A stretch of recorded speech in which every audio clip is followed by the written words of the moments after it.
Hello, thanks for joining today's session. Today we are going to talk about how to automate the installation and the lifecycle of Red Hat OpenShift on top of IBM Z and LinuxONE as a part of your digital transformation, application modernization, and infrastructure modernization strategies. My name is Murthy Garimilla.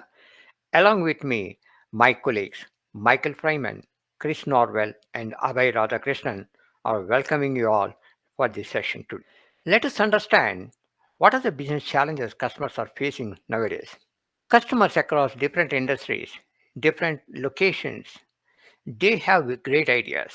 They want to innovate with great solutions as a part of their innovation to help their end customers and users, whether it is a IoT or whether it is a hybrid cloud or it is a part of their digital transformation in general. But one thing is common for all these customers is which platform is going to provide them so that they can expedite their solutions quickly and bring it to the marketplace. That is where OpenShift comes in. Red Hat OpenShift architecture providing various value-add services on top of Kubernetes platform, as you all know. For example, you can see platform services, application services, developer services, and so on.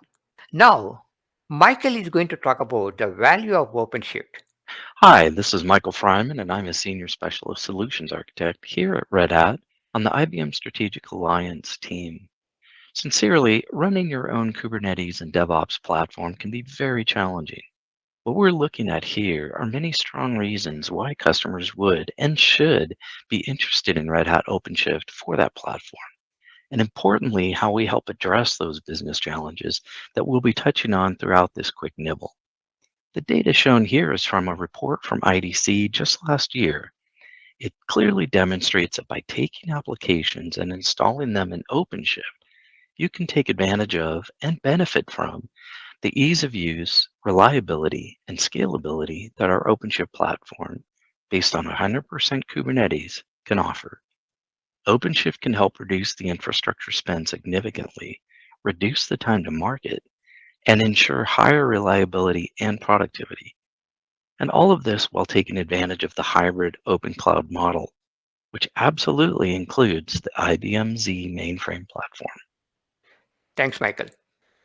IBM Z and Linux are providing security, compliance, and availability what customers are looking for in running their enterprise workloads, along with their co-located workloads about cloud-native solutions. IBM Z and Linux are providing the enterprise class infrastructure in terms of scalability, availability, resiliency, and so on, which are required for customers as a part of their hybrid cloud journey. For example, customers can run more than 2 million containers on a single platform as a part of their containerization running on top of OpenShift. Now, let us see how to install OpenShift using Red Hat Ansible, and Chris Norwell is going to take us the process. Chris? Sitting on the KVM system, this is where we're going to run our VMs. And on the VMs, we have a bastion host. So and then we are going to create the bootstrap, the masters, and the workers.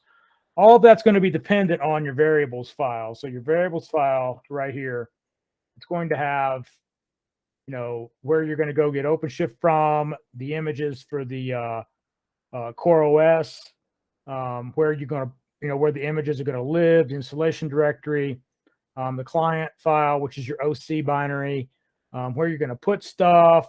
We've got a date routine in there, the rel image that we're going to use, and then we're going to have our nodes here. So the number one playbook, we're going to run this playbook on the KVM server. So notice we have localhost right there.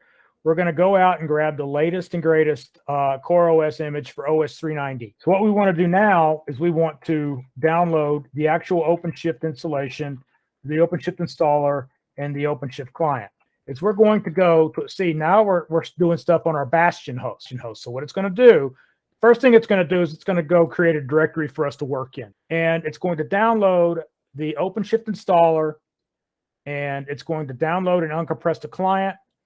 And there it is. So now we have an OpenShift install binary and we have the OC binary. So that's what the second playbook does.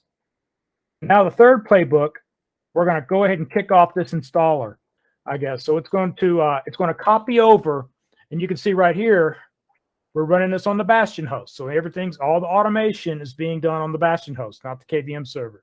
It's going to copy over the install config file that we have saved on our KVM server. So the OpenShift installer depends on a file called install config right here. And this is something that it would be site specific. You know, you'd put your pull secret in there, your service CIDR, your SSH keys that you're going to be using to get into your servers. So it's going to copy the installation file or the install config file over to the installation directory, and it's going to kick off that OpenShift install command from the Bastion host over to the KVM host so I can work with them. So now we've copied and you can see right here we have our ignition files that were created over here. I've copied them over here. So now what we need to do is we need to spin up our VMs. I'm starting to build my VMs. We're using this VM XML file to create to define the VMs.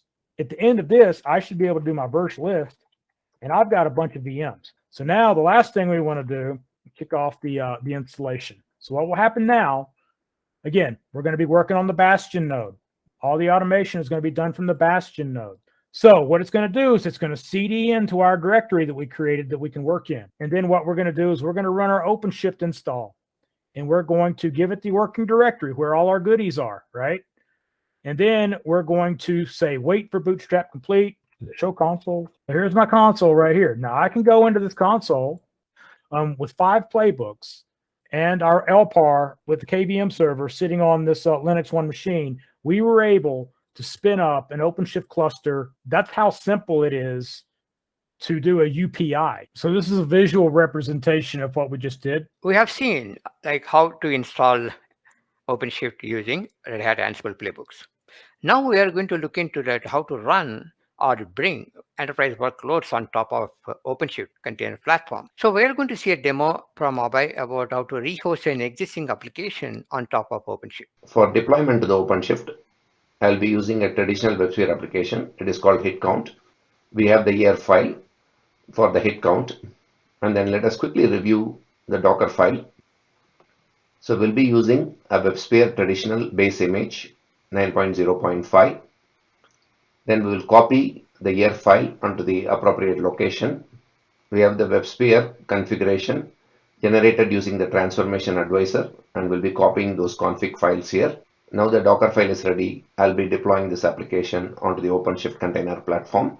We're going into the developer perspective. From the developer perspective, I'll be doing the import from the Git repository that we just observed. We will copy the Git repository name of the hit count application.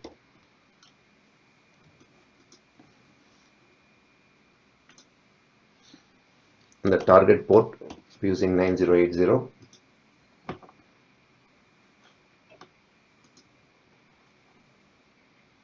Clicking on the create application, we can see the application is being built.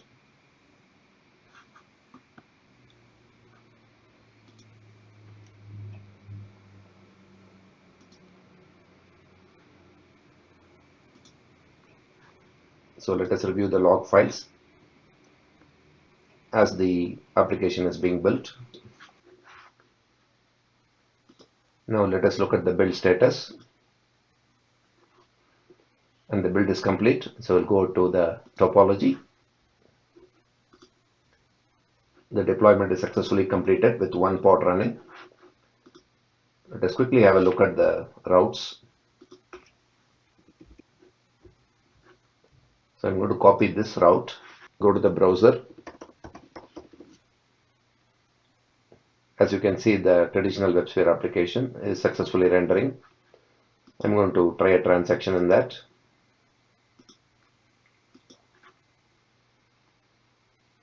Now the transaction is successfully completed. Thanks for watching as we successfully deployed an existing traditional WebSphere application onto the OpenShift container platform running on LinuxONE Z platform.